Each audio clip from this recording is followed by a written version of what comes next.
Jaksa menuntut mantan Mendikbudristek Nadiem Makarim 18 tahun penjara, bahkan ditambah 9 tahun lagi jika Nadiem tak membayar uang pengganti 5,6 triliun rupiah. Lantas sudah tepatkah tuntutan jaksa kepada Nadiem ini? Lebih lengkap kita akan membahasnya bersama pakar hukum pidana Yenti Garnasi. Bu Yenti, selamat sore. Selamat sore. Bu Yenti, kemarin jaksa sudah menuntut Nadiem 18 tahun penjara dengan uang pengganti 5,6 T, kalau enggak ditambah lagi hukuman penjaranya jadi 9 tahun. Menurut Anda, apakah tepat tuntutan jaksa kepada Nadiem Makarim? Ya, menurut jaksa itu tepat ya. Kalau menurut saya, karena jaksa itu kan primernya menggunakan pasal 2 Undang-Undang Tindak Pidana Korupsi yang sudah masih menggunakan undang-undang lama saya kira ya. Walaupun di KUHP juga ada yang baru. Jadi di sana kan memang ancaman pidananya kan minimalnya 4 tahun, maksimumnya seumur hidup 20 tahun gitu. Jadi nampaknya ya jaksa melihat bahwa sebenarnya sejak awal tuh jaksa itu kan namanya penyidik penuntut umum itu kan presumption of guilt ya. Dia berprasangka salah dengan alat bukti yang disiapkan dia gitu ya sejak awal. Nah, nampaknya kalau yang saya lihat tuntutannya itu kan dia berpikir dari 20 tadi ya, ada 20 tadi yang pembuktian rantaian pembuktian di pengadilan tadi antara lain kan ada ada bukti elektronik untuk pertemuan di bulan Mei sebelum Oktober dilantik. Oke. Kemudian itu didokumentasikan, udah alat buktinya surat ya, udah dokumentasi. Setelah itu kemudian menurut jaksa ada fakta bahwa Google perusahaannya yang bersangkutan itu kan terlibat berkaitan dengan Akap dan Gojek. Nah, di situ di prospektusnya dikatakan bahwa ada bahwa yang bersangkutan adalah pemegang saham dan ada catatan bahwa ada hutang pada Google gitu ya. Itu yang dipegang sehingga kemudian ada pembicaraan tentang proyek yang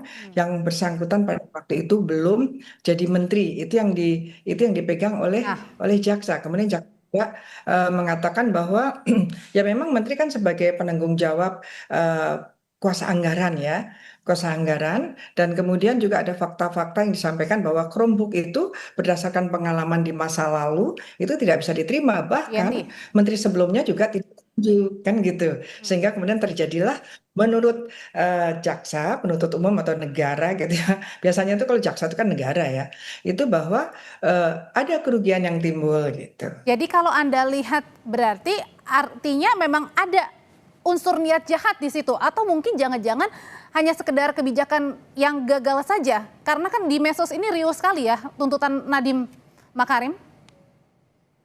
Iya begini, maka kan harus dicermati nanti ya, nanti terserah hakimnya dan kemudian nanti habis ini kan terserah pledoinya bagaimana gitu ya. Terutama menurut saya balang merahnya adalah ketika ada pembicaraan di bulan Mei dan kemudian ada menjadi dokumen ya, dan kemudian setelah jadi menteri kemudian ada ada kata-kata yang mengatakan yang disampaikan ya, go ahead with Chromebook gitu kan, itu yang dipegang oleh jaksa ya, dan itu memang terjadi. Kemudian ada beberapa fakta-fakta yang orang-orang nggak setuju dan sebagainya kemudian dipecat gitu ya. Nah, ini semua dilakukannya dengan jadi gini, mens rea itu kan semua itu dilakukan dengan terpaksa atau memang ya dia ingin melakukan itu dan kemudian akan mengetahui bahwa akibat dari perbuatan itu menimbulkan seperti itu. Ini seorang menteri loh ya, menteri yang harusnya kan menteri itu kan sesuatu, hukum itu harusnya difahami apalagi oleh seorang menteri, oleh pejabat, oleh politisi gitu ya. Nah, seperti itu memahami mens rea itu adalah bukan saya kepengen korupsi, bukan gitu, menginginkan korupsi bukan seperti itu, tetapi bahwa masing-masing perbuatan itu dilakukan dengan terpaksa apa tidak. Ketika dia mau melakukan itu dengan kesadaran apa tidak. Kesadaran pun macam-macam, kesadaran dan kepastian akan menimbulkan ini, kesadaran dengan tujuannya untuk ini dan kesadaran untuk kemungkinan akan ada ini. Ini saya kira nanti hakim bisa mendalami itu dan kemudian adakah unsur mens rea-nya atau enggak gitu ya. Bu Yenti, balik lagi ke tuntutannya dari jaksa. Bu Yenti, ini kan 18 tahun 5,6 triliun uang penggantinya, kalau enggak ditambah ke 9 tahun penjara lagi. Menurut Nadiem di situ ini lebih besar dari kasus teroris atau kasus terorisme menurut Anda?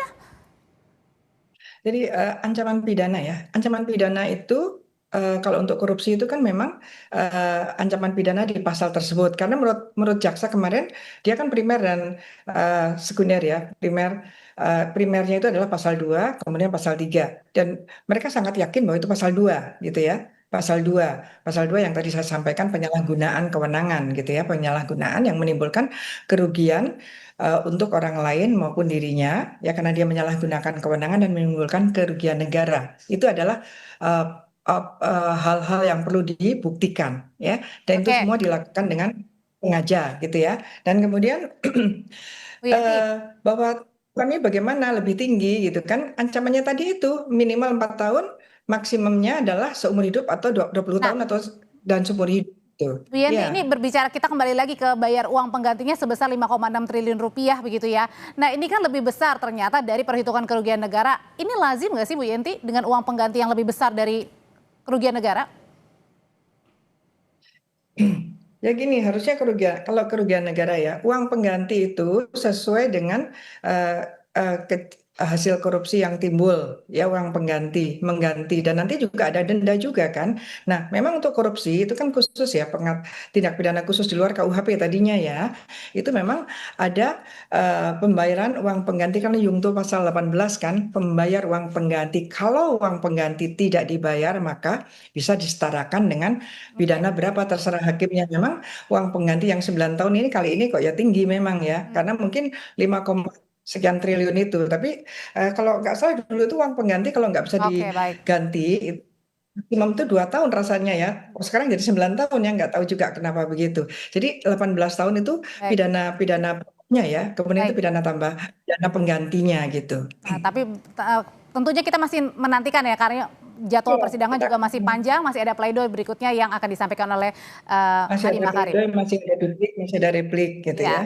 Oke, terima kasih Bu Ya, Yanti Garnasi, pakar pidana. terima kasih.